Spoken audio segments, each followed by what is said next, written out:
102, on the other hand, talks about joint action to maintain international peace and security. So therefore, you can see collective security has been there for a while. It is not something that came up only with the League of Nations. When Woodrow Wilson was coming up, was suggesting that the League of Nations was formed, he talked about a community of power, where states were supposed to come together. Having come from the First World War, the idea of coming up with the League of Nations was to ensure that all nations which were interested in peace were going to come together to ensure that no more wars are going to be fought. Of course, we know that the Second World War occurred, but at the back of his mind, he had the idea that, you know what, the states were so consumed with fighting one another, and of course, you know, the First World War was the Great War, and after that, the devastation that came about, he realized that states can stop being so consumed with war and instead start concentrating on peace. So the League of Nations, according to Woodrow Wilson, was a way to facilitate states to figure out ways to not just concentrate on the conflicts, on the competition that was there, but rather to come about together for the interest of peace. So the collective security is a machinery for joint action, whereby it's supposed to prevent or counter any attack. Traditional alliances presume a specific potential adversary and were directed against specific threats. So you find that it defined precise obligations to a specific group of countries linked to be shared by shared national interest or mutual security concerns. So you find that with traditional security, therefore, you find that country A and B will form an alliance against country B and C, for instance. So country B and C could be the adversary or their enemy. So with traditional security, you already know who your enemy is. On the converse, collective security, do not know, or you do not have a specific threat. So what happens with collective security is that there are no guarantees that any particular state cannot be an enemy tomorrow, yet they're a friend today. So therefore, you find that with collective security, everybody is a potential friend and everybody is a potential adversary. So theoretically, it is designed to resist any threat to the peace by whoever tries to pose a threat to the international security. So therefore, you find that that's why the motto that collective security operates with is an attack on one is an attack on all. Because what it does is that it acts like almost like a nyumba kumi. Let me put it that way, for lack of it's almost like a nyumba kumi. So you find that, for instance, in your nyumba kumi, you try to organize yourself in such a way that you're taking care of each other. So in the same, when you're talking about collective security, it's almost similar to a nyumba kumi in the sense that the states are there to protect one another. They're supposed to cater to each other's security concerns. And so therefore, you find that with collective security, as I had given the difference with traditional security, is that even within a nyumba kumi, you might have a potential threat in your nyumba kumi. So in the same way, when it comes to collective security, everybody is a potential threat and everybody is also a potential enemy. Collective security has also been linked to collective defense. However, there is some differences between the two. Collective defense is a form of alliance comprising of nations with a common perception of threat to their security or a common enemy. So collective defense is a form of tradition, is a form of alliance. However, the difference here comes about where you find that it is mainly a regional defense system which only covers members who are a part of the defense system, and they also still have a common enemy. So a good example of a collective defense system would be NATO, which was formed in 1949, and then the Warsaw Treaty Organization, also referred to as the Warsaw Pact, which was formed as a response to the NATO. And if you look at it currently, one of the key common threats that the NATO member states face is Russia. So therefore, you find that when the states are coming together, the states that are under NATO come together, they already know who their potential threat, not necessarily enemy, who their potential threat is. And remembering again that collective security and just the whole securitization idea is an element of, it's a deterrence measure. So even when you're coming to collective security and collective defense, one of the key things that brings in a similarity in the two is that it acts as a deterrence measure. The only difference being that for collective security, everybody is a potential threat, everybody is a potential friend. With collective defense, on the other hand, you already know who your threat is, or who your enemy is. So you find therefore that with collective defense, the possible threat is known by anyone. However, with collective security, anybody is a potential threat. Collective defense again is a balance of power strategy, whereas collective security is not a balance of power strategy. A balance of power, remembering, is all about maintaining the status quo of power. It's almost like, it's not a seesaw whereby you're trying to ensure that everybody has the same type of power. Balance of power is a way for, especially for the powerful states, to maintain their status quo of power. So therefore, when you're talking about balance, collective defense being a balance of power strategy, if you look at the members of NATO, if you look at the members of, and even the former members of the Warsaw Treaty Organization, which of course is no longer there, you find that it is a way of ensuring that they maintain their security, which by maintaining their security, it has a direct impact on their power. So therefore, it is a balance of power strategy also, because one of the key balance of power mechanisms we have is armament and disarmament. And so therefore, you find that by coming up with a collective defense system, it means that the countries that are part of the collective defense system, one of the key things they do is that they ensure that they arm themselves, they train together, and so by so doing, it has a direct effect on their power. So the common enemy that they have in this case, for instance, or the common threat that they have in this case for NATO would be Russia, for instance. You find that by them coming together, they are able to maintain their balance of power. They're able to maintain their status quo as powerful nations. Let's go into the theories and how the theories relate to collective security. I will be concentrating on two key theories, that is liberalism and realism, and we'll begin with liberalism. Of course, remembering that when the League of Nations was formed, or when the League of Nations, the idea of the League of Nations came about, the key theory or the key philosophy that guided it was liberalism. And if you remember again, when even if you look at the key scholars and the key proponents of liberalism, one of the key proponents is actually Woodrow Wilson. And the whole idea of him facilitating or encouraging the League of Nations to be formed was, after coming from the First World War, they imagined that we could live in a world where there is peace, that countries will not be so drunk with power and so drunk with competition and so drunk with trying to securitize, but instead they could find other ways to actually work together. Instead, they could prioritize themselves and become, the agenda of the day will be peace rather than going to war with one another. So therefore, liberalism is quite optimistic about collective security. And even liberalism as a theory in general is quite optimistic. And so when it comes to collective security, liberalism looks at collective security as fostering cooperation and interdependence. Because you see, when you're working together, I earlier gave an example of nyumba kumi. When you are in a nyumba kumi, if it works, that is, for you in your nyumba kumi, you're forced to know who your neighbor is. You're forced to sort of work together. You're so forced to depend on one another. That is the same thing with collective security. Because countries here are find themselves having to cooperate with one another, find themselves having to be interdependent with one another, of course, in terms of security. So therefore, conflict is not the only thing that shapes their interaction. They can also concentrate on other things such as cooperation. And you find that once they start cooperating on security matters, it therefore becomes very easy for them to also start cooperating in other areas. Another thing is that collective security acts as a deterrent measure against errant states. And these errant states can be any state, again, remembering that collective security, everybody is a potential threat, everybody is a potential friend. And so therefore, anybody who has an idea or an inkling to cause war or to cause conflict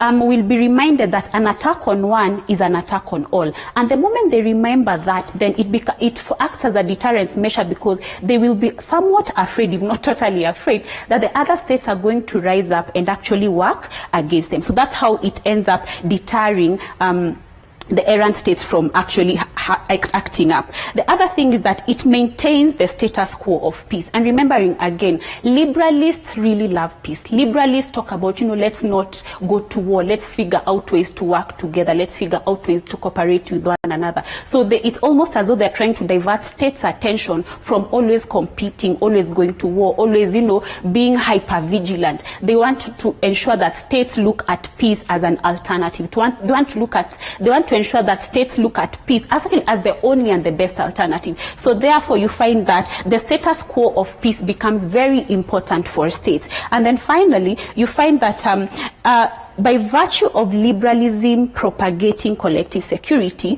it ensures that international law and international organizations, their prominence is maintained. And how they do this is this way.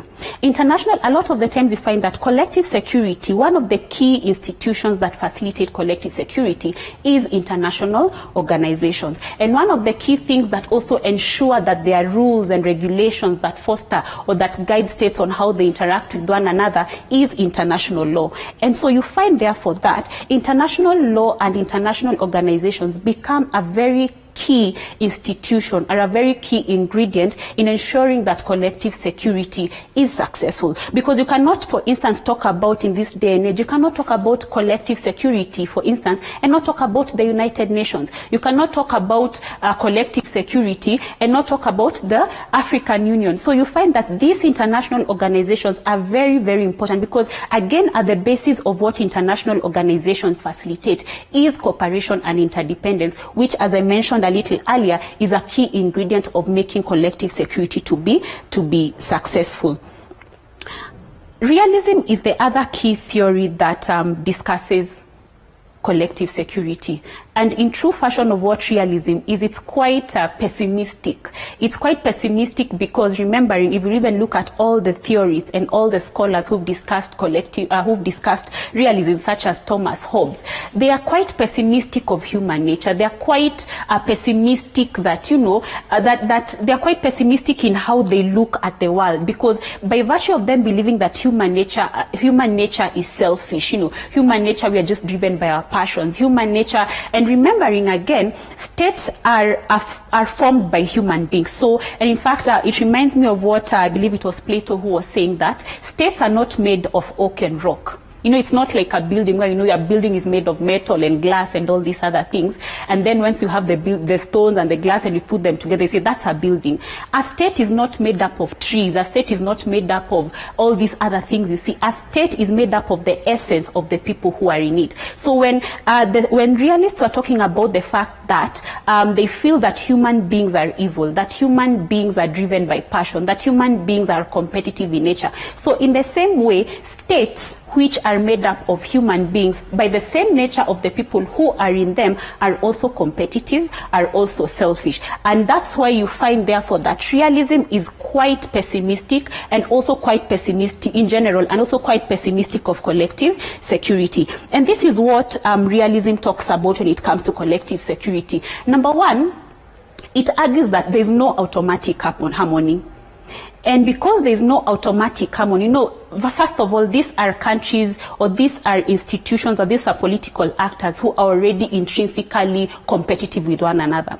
So therefore, by the virtue, it's not that it denies that collective security is not there. It is very aware that collective security is there, but it says that it's not something that comes out automatically. So therefore, you find that states therefore force themselves to actually be part of a collective security mechanism, because it's not in their nature. It's not in their nature to be automatically harmonious. Secondly, is that the actor's motivation to join a collective security mechanism is very egoistic. If you look at just that word egoism, or egoistic, just from what we know about ego, when you're talking about somebody who has an ego, somebody who feels themselves, somebody who is very selfish, somebody who only thinks about themselves. So in the same way, just the same way human beings can be egoistic and selfish, states can also be egoistic. So when they're joining a collective security mechanism, their motivation is not the antonym or the opposite of of egoism is altruistic. They're not doing it because it's a wonderful thing to do. They're not doing it because, you know, it is the blessed, and they're doing it because at the end of the day, they're quite selfish. There's something they want to get out of that collective security. And in fact, remember at the beginning of the class, I talked about the defense dilemma.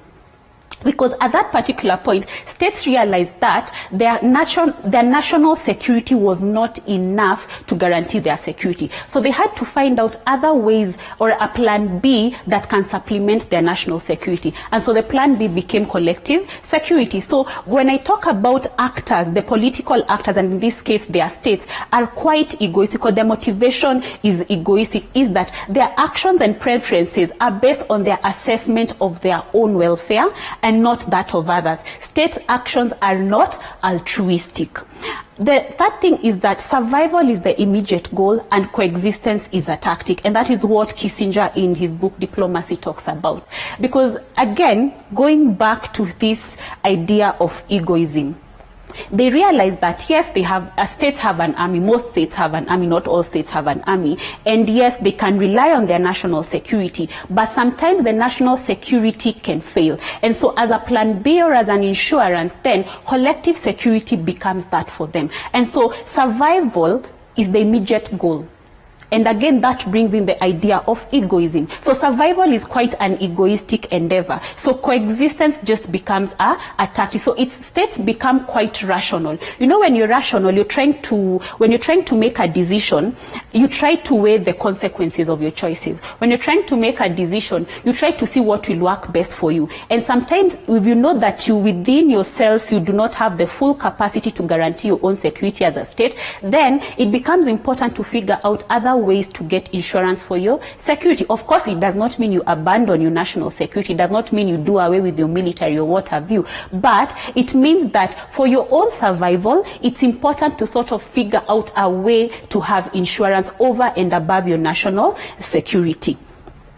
The other thing is the role of reciprocity. Now, reciprocity is a key ingredient of how international organizations work. Remembering, international organizations, when we were discussing liberalism, was one of the key institutions that facilitate collective security. So when it comes to reciprocity, it acts as a tit for tat. So what happens is that I will behave so long as you behave. If you do not behave, then I will not behave. So it's almost as though countries are checking on one another. So collective security only works because of reciprocity. And then you find there's also self-preservation. They are trying, again, this goes back to the whole idea of, you know, human beings and states to a large extent are quite selfish, and they're quite, you know, we're always looking out for ourselves. So you find that human beings naturally have enmity and distrust of one another. So in as much as they're in a collective security, and in as much as everybody is a potential friend, they are very aware at the back of their minds that everybody is literally a potential enemy or a potential threat. So they're not there to make friends. They know very well that anybody can be your friend today, and tomorrow they can be your enemy. So for collective security to work, there are key things that it must fulfill. Number one, everybody must be convinced that it is important to maintain the status quo of peace. Everybody must be keen to ensure that, you know what, let us not just be drunk with power and competition and going to war with one another. Let us also try to ensure that there is peace. So the status quo here is peace, that every state should be interested in maintaining peace in the international system. The second thing is that all states must fulfill their obligations in good faith. The obligations could be anything. It could be peacekeeping missions, it could be remitting money to the international organization. So you find that these are some of the things that facilitate collective security. There should also be certainty of collective action. Remember, an attack on one is an attack on all. So if members are not convinced that an attack on one is an attack on all, they're not going to feel secure in a collective security mechanism. The other thing is that the collective security mechanism must be strong enough to cope with a combination of power. So here you ask yourself, for instance, if Kenya and Uganda decided, for example, to fight Tanzania, will Tanzania be safe? Chances are that yes, because the entire world will come together to help Tanzania. What if Germany and US decided to attack, let's say, Kenya? Will we be safe? Think about it. A lot of the times, majority of the time is that we might not be quite safe because that combination is quite strong. So you find that, again, this is just the basic requirement. Does not mean that everything has to happen the way it's indicated on paper, but that is the assumption that states actually have. Another thing is that it requires voluntary association, and that's how, the League of Nations was formed, that states decided to come together under the League of Nations. And then countries must commit not to act unilaterally. And again, if you look at the United Nations, countries, in as much as a sovereign nation, you have every right to defend yourself, you have every right to maintain your national security. You're not supposed to be so quick to jump at the opportunity to wage war. At the end of the day, it expects you to really sit down and rationalize the whole process and realize, what, conflict is not the only way. You can find out other ways to sort out your issues. For instance, diplomacy, which is again one of the things that collective security facilitates. That let war be the last measure of last resort. Try other mechanisms such as diplomacy, mediation, arbitration, any other mechanism, but just ensure that war is the last resort. Now, as with everything, I remember liberalism indicated the best of collective security. However, there has been a critique of collective security, and this does not mean that it does not do a good job. I mean, look at where we are right now. Yes, after the formation of the League of Nations, they imagined there will not be another war. We still had the Second World War, and after the Second World War, they formed the United Nations and imagined we will not get another war. Then we had the Cold War. There were rumors of another third world there, that third world war the other day, although it did not happen. But at the end of the day, you have to give credit where it's due, that collective security has indeed tried. However, collective security has its shortcomings, and these shortcomings are critical because at the end of the day, we do not do critical if we do not critique something, it means that there is no room for improvement. So the critique comes in whereby, number one, the international system is quite anarchical. And what we mean by this is that we do not have an overarching power. We do not have a world government or a world police. Yes, the United Nations tries to act as the world government and tries to act as the world police. And also the US tries to do that. But at the end of the day, states being sovereign and states always being selfish and egoistic will still do whatever it is they want. So the fact that there's no overarching power, there's no country or there's no power to effect collective security. Another thing is that states can never perceive threats identically. Remember that security is a social construct. What is a threat to you may not be a threat to me. Maybe I fear snakes, you don't fear snakes, for instance. So there's no way, therefore, you expect that in the same way you do not expect states to look at a threat similarly. So for instance, Somalia is a key security issue for most states, but it is more real to Kenya because, number one, of our proximity, because of Al-Shabaab, and so many other things that come up. But it may not be a threat as much to maybe a country like Barbados. So you therefore find that security cannot be looked at identically, so you do not expect countries to behave in the same way to a threat. Another thing is that not everybody is interested in peace. Not everybody. We still have, just because collective security acts as a deterrence measure does not mean it has completely removed the idea of threats. There are still countries which pose threats. There are still countries. And remember again, war is a continuation of politics. So countries can choose to become errant, can rationally choose to become errant, because at the end of the day, it's going to have an impact on their power.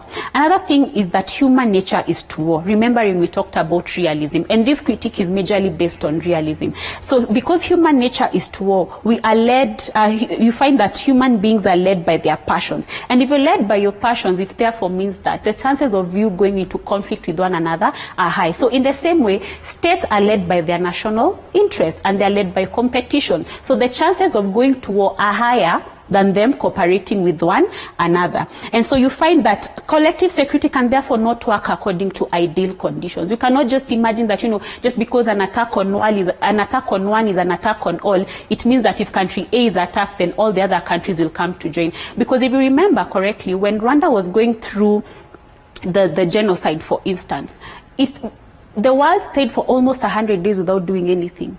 And you would imagine that the world would have acted faster. But one of the reasons they did not act fast was what? Because it was not in their interest. So why bother with a small country somewhere? So you find, therefore, that the idea, the conceptualization of an attack on world, or this idea that, the world will come to save you or to help you, does not always actually work. Another thing is that collective security is organized in such a way that the victim and aggressor are in the same outfit. Remembering, everybody is a potential threat, everybody is a potential aggressor, is a potential friend. So it means, therefore, that today we are friends, but tomorrow you might be my enemy. It's almost as though you're expecting sheep and foxes to live together. I mean, at the end of the day, the sheep is going to eat the sheep is going to be eaten by the fox. And so therefore we cannot imagine that just because, for instance, some countries or majority of the countries are in the United Nations, you imagine therefore that we are not going to go into war or there's not going to be any conflict. So you find therefore that collective security is not a guarantee that there's going to be the threats are going to be completely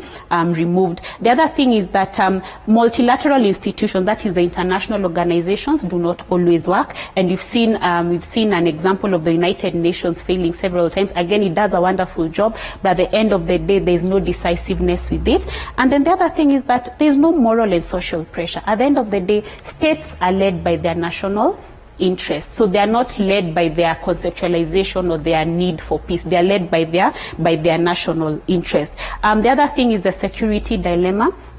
And remembering that power is zero-sum. So countries are always arming themselves, and countries will not stop arming themselves. And so therefore this means that just because you have collective security, it does not mean that countries will stop arming themselves. If anything, sometimes it actually prompts them to arm themselves more, because remembering, in as much as we talked about the balance of power, armament and disarmament, this whole idea of, weapons against mass destruction, weapons and nuclear weapons and all these other things, the same countries that are telling you not to arm yourself already have those weapons. So at the end of the day, it's just that they're checking on you, but they're not checking it on themselves. So they maintain their power. And then you realize that the collective security mechanism, especially under the League of Nations, was a fragile compromise between American utopianism and European paranoia. So it was just them trying to figure out how they were going to rebuild themselves after the First World War. It was just a way to try to find a way to fulfill their dreams. Of course, a lot of good has come out of collective security, but at the end of the day, you realize that it also has had its shortcomings.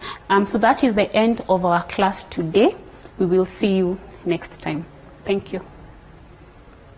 Televised lectures supplement our robust online learning going on our MKU online platform. You can view more on our televised lectures via our online platform. We are in a digital era, and Mount Kenya University knows this. The following are the steps to follow so as to complete your online application. Download the application form from the website www.mku.ac.ke.